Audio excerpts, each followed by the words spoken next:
Bapak, Ibu, Saudara-saudari terkasih, salam dalam kerahiman Tuhan. Semoga kita dalam keadaan baik-baik saja. Yakinlah, Yesus sangat mencintai saya, Anda, dan kita semua. Bapak, Ibu, Saudara-saudari terkasih, saya tetap memohon partisipasi kita untuk mengembangkan karya pewartaan ini dengan cara like video-video di channel ini, memberi komentar di kolom komentar, dan membagikannya kepada rekan maupun keluarga kita, serta tentu jangan lupa mensubscribe dan menekan tanda lonceng jika belum ditekan sebelumnya. Karena memang jika semakin banyak yang memberi like dan komentar pada video-video kita ini, maka pihak YouTube akan secara otomatis semakin mempromosikan video ini sehingga lebih punya kemungkinan untuk ditonton banyak orang, khususnya mereka yang sangat membutuhkan. Nah, Bapak, Ibu, Saudara-saudari terkasih, dalam video kali ini saya mau memberikan satu sharing yang saya rasa cukup berharga. Ini terkait dengan apa yang dilakukan dan dihidupi Paus Fransiskus, terlebih lagi dengan sarana-sarana doa yang ada. Salah satunya adalah patung atau gambar Bunda Maria. Kalau Bapak, Ibu, Saudara-saudari mengikuti berita tentang Paus kita akhir-akhir ini, kita tahu bahwa saat ini Paus Fransiskus sedang dalam perjalanan kunjungan ke Siprus. Perjalanan ke Siprus merupakan suatu perjalanan yang penting bagi Paus Fransiskus karena ada beberapa agenda yang cukup penting di dalamnya, yaitu menjalin kesatuan dengan gereja Ortodoks di mana pimpinannya ada di Siprus, dan juga dalam menjumpai para migran dan pengungsi yang ada di sana yang memang sangat membutuhkan perhatian gereja. Nah, perjalanan ini adalah perjalanan yang besar. Karena itu Paus Fransiskus, sebagaimana sudah berapa kali kita saksikan, mempercayakan perjalanan ini dengan memohon doa dari Bunda Maria. Hal itu dilakukan secara simbolis, yaitu dengan mengunjungi Arca Maria Pelindung Kota Roma di Basilika Maria Maggiore yang ada di Kota Roma. Hal yang sama pernah dilakukan oleh Paus Fransiskus, yaitu pada tanggal 8 Maret 2021 dalam perjalanan pulang dari Irak. Paus Fransiskus juga mengunjungi arca gambar Maria ini. Waktu itu, Paus Fransiskus bahkan membawa rangkaian bunga langsung yang dibawa dari negara Irak sebagai tanda terima kasihnya kepada Bunda Maria yang telah melindungi dan mendoakan perjalanannya ke Irak. Dan kita tahu bahwa perjalanan Paus Fransiskus ke Irak sebenarnya merupakan perjalanan yang sangat berbahaya saat itu. Kondisi Irak sebenarnya belum sepenuhnya stabil dan aman. Namun Paus kala itu nekat hadir ke sana untuk menyuarakan pesan Injil dan memberi perhatian secara khusus bagi para warga korban konflik di wilayah itu. Dan lihatlah, Paus Fransiskus yakin perjalanan itu bisa menjadi aman karena doa Bunda Maria. Kalau kita ingat juga bahwa ketika awal munculnya pandemi COVID-19 ini, Paus pernah mengajak gereja seluruh dunia untuk mohon doa dari Bunda Maria. Bahkan pada bulan Maria tahun lalu, yaitu Mei tahun 2020, Paus Fransiskus mengarang doa yang disampaikan kepada seluruh gereja untuk didoakan, yaitu mohon doa dari Bunda Maria dalam menghadapi COVID ini. Dan tahun ini, pada bulan Mei 2021 yang lalu, dia mengajak seluruh dunia kembali berdoa rosario sepanjang bulan agar memohon perlindungan Maria bagi kita dalam menghadapi COVID ini. Yang menariknya, pada penutupan bulan Maria tahun ini, dia berdoa di depan gambar Bunda Maria Pengurai Simpul Masalah yang memiliki kenangan khusus baginya. Di sini saya punya contoh dari model patung dari Maria Pengurai Simpul Masalah. Paus Fransiskus begitu dekat dengan Bunda Maria dan juga sangat menghormati tradisi berdoa dengan sarana-sarana, misalnya gambar atau patung Bunda Maria dan orang kudus lain. Ternyata hal ini sudah berkembang sejak masa kecilnya dalam keluarga. Keluarganya ternyata memiliki devosi yang intim terhadap Bunda Maria, sebagaimana keluarga di Argentina saat itu. Dalam keluarga mereka ada patung atau ikon Bunda Maria. Paus Fransiskus suatu kali mengatakan bahwa menyentuh patung dan merasakan pengalaman yang menyertainya adalah bagian dari doa. Inilah yang dinamakan spiritualitas mendaging, yang menjadi konkret, bukan hanya berkanjang terkungkung dalam sebuah ide atau teori belaka. Karena itulah dia mengajak selalu berdoa tanpa henti kepada Bunda Maria. Karena melalui doa-doa itu, manusia menyentuh Bunda Maria. Doa dan sentuhan kepada Bunda Maria itu sangat baik bagi hati kita, bagi jiwa kita, dan bagi seluruh hidup kita. Demikian diungkapkan oleh Paus Fransiskus. Begitulah Paus Fransiskus memberi teladan bagi kita bagaimana menggunakan patung-patung, gambar-gambar, dan sarana rohani lainnya. Itu sebenarnya sangat membantu kita. Faktanya, tak jarang kita umat Katolik punya patung atau benda itu sebenarnya, namun kurang kita gunakan membantu kita berdoa. Bahkan tak jarang patung itu semakin kusam, berdebu, karena setelah dibeli tak pernah dirawat sama sekali.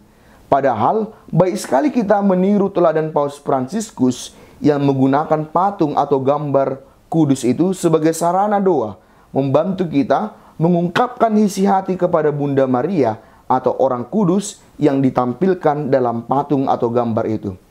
Bahkan seperti Paus Fransiskus, sangat efektiflah jika berdoa di depan gambar atau patung itu tatkala permasalahan yang sangat pelik sekalipun atau kebutuhan yang sangat penting sedang kita mohonkan. Hal ini bisa diterapkan kepada anak-anak dalam keluarga sejak kecil, sebagaimana dialami oleh Paus Fransiskus dalam keluarganya sejak masa kecilnya, kemudian dihidupinya dan dibagikannya kepada gereja sebagaimana kita alami saat ini. Anak-anak baik untuk diajari sebelum berangkat sekolah atau bepergian, sebaiknya berdoa di depan patung atau gambar atau ruangan khusus dalam rumah kita. Hal itu juga nampak dalam tradisi-tradisi dalam sekolah Katolik yang mulai mempromosikan tradisi berdoa di tempat-tempat kudus yang ada di sekolah masing-masing. Itu salah satu keunggulan dari sekolah Katolik. Namun, selain tidak menggunakan patung sebagai sarana berdoa, ada juga fakta lainnya bahwa ada juga orang Katolik yang memang tidak peduli sama sekali dengan hal-hal seperti ini. Bisa terjadi sebuah rumah dari orang Katolik itu dibangun dengan sangat mewah, tapi lupa atau sama sekali tidak mementingkan di mana ada benda-benda kudus yang membantunya untuk berdoa atau beribadah. Patung Maria tidak ada tentu masih bisa diterima. Tapi bagaimana bila salib Yesus sendiri pun tidak ada dalam rumah seorang Katolik?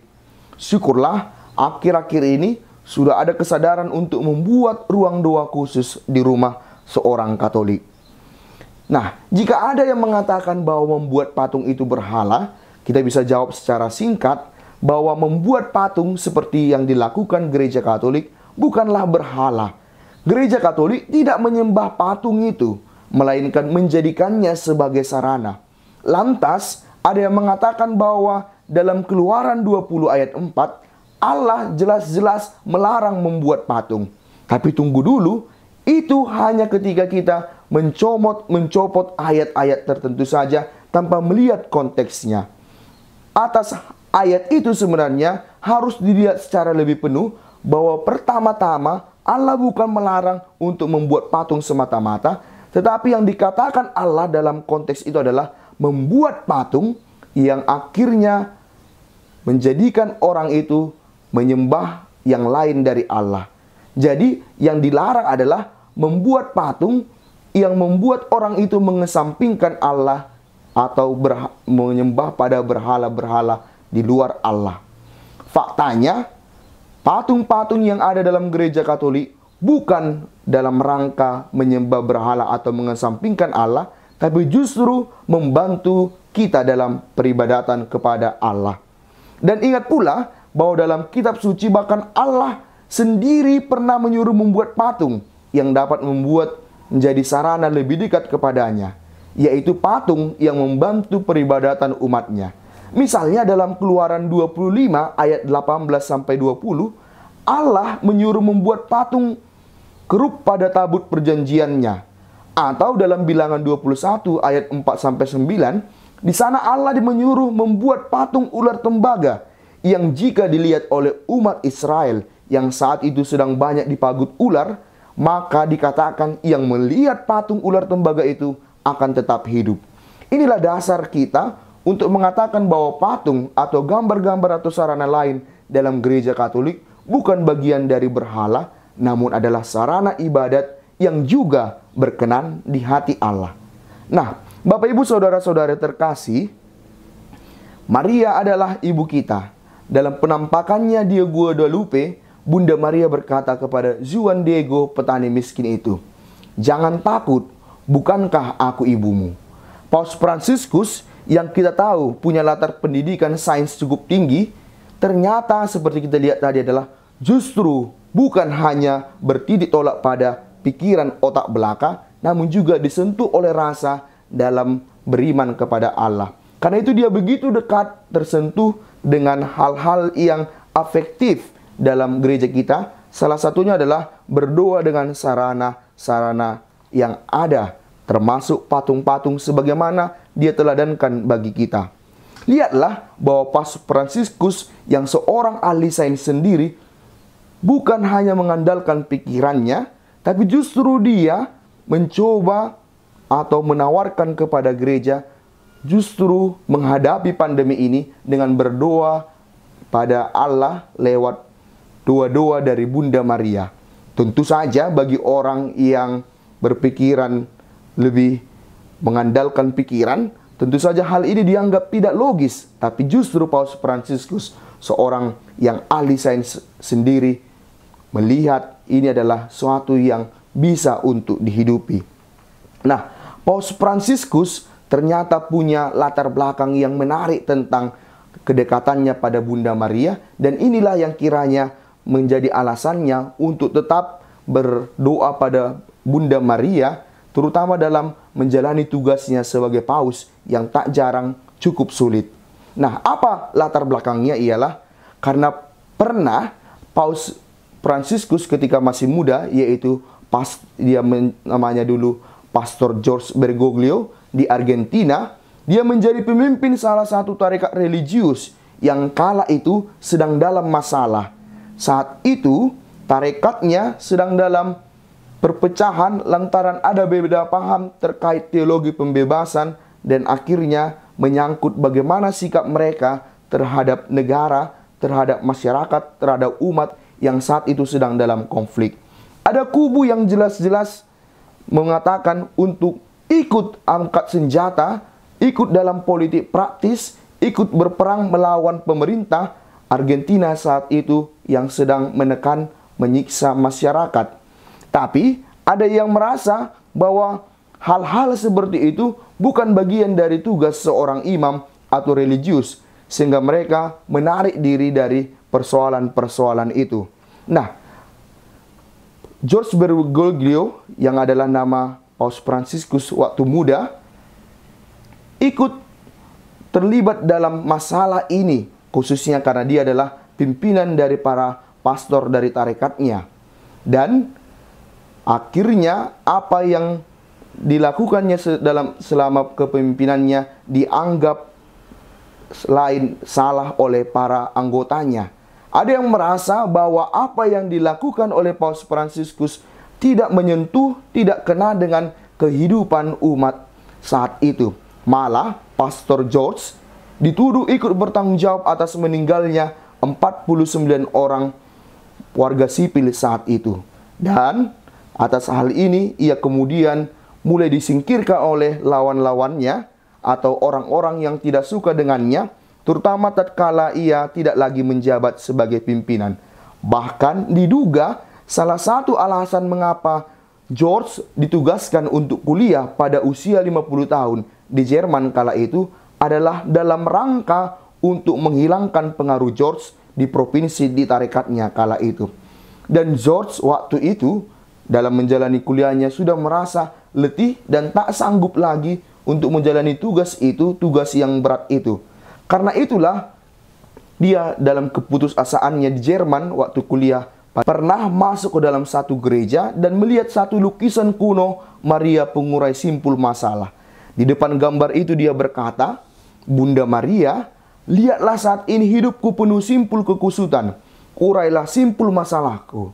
Dan saat itu dia mendapat kekuatan. Beberapa waktu kemudian, George memilih untuk kembali ke Argentina meski kuliahnya tidak selesai. Dia tidak membawa ijazah dari Argentina, melainkan membawa setumpuk kartu doa Maria pengurai simpul masalah. Dan dia pulang, namun diduga saudara-saudaranya sengaja untuk menempatkannya di salah satu daerah terpencil untuk menghilangkan lagi-lagi pengaruhnya. Namun justru dari daerah terpencil itu, dari posisi yang sangat tidak menyenangkan itu, Bunda Maria menolong Paus Fransiskus dan akhirnya perlahan-lahan dia yang disingkirkan mulai dilihat kembali menjadi uskup, menjadi kardinal, bahkan menjadi paus yang menginspirasi kita sampai saat ini. Nah, ternyata dua Bunda Maria punya pengaruh yang besar dalam hidup Paus Fransiskus.